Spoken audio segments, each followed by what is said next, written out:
خب برای اینکه شما رزبری پایتون رو راه اندازی بکنید نیاز به یک آداپتور 5 ولت دارید که برای رزبری پای 2 پیشنهاد میشه حداقل 2 آمپر باشه و برای رزبری پای 3 2.5 آمپر.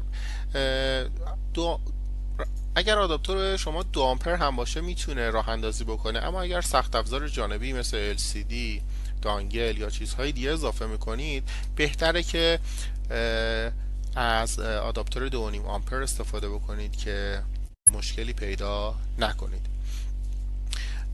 آداپتوری که من استفاده کردم 2.5 آمپره. از طریق کابل USB به میکرو USB میتونم برق رزبری پای رو تامین بکنم.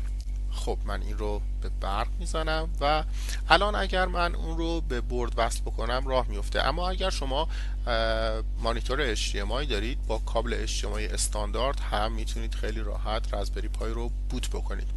نکته ای که اینجا میگم اگر شما کابل SD کارت نداشته باشید و فقط برق رو وصل بکنید چراغ قرمز LED قرمز در حقیقت روشن میشه.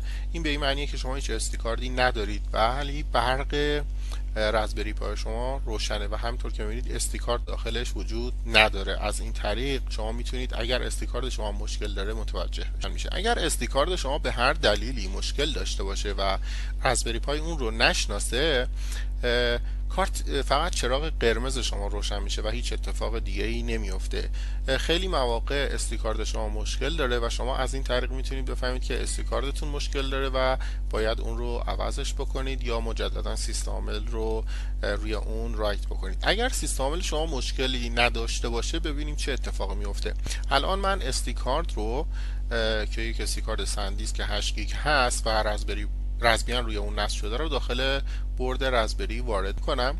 روی رزبری پای 3 کافیه فقط اون رو فشار بدید، ولی رزبری پای 2 یک قفلی داره که یه فشاری داده میشه و برمیگرده بعد قفل میشه. و حالا من برق رو وصل میکنم، بلافاصله چراغ قرمز روشن میشه، یعنی خب برق وصل شد و چراغ سبز شروع میکنه به چشمک زدن. به این معنیه که الان سیستم عامل رزبیان من داره بوت میشه. این یعنی سیستم عامل در حال بوت شدنه.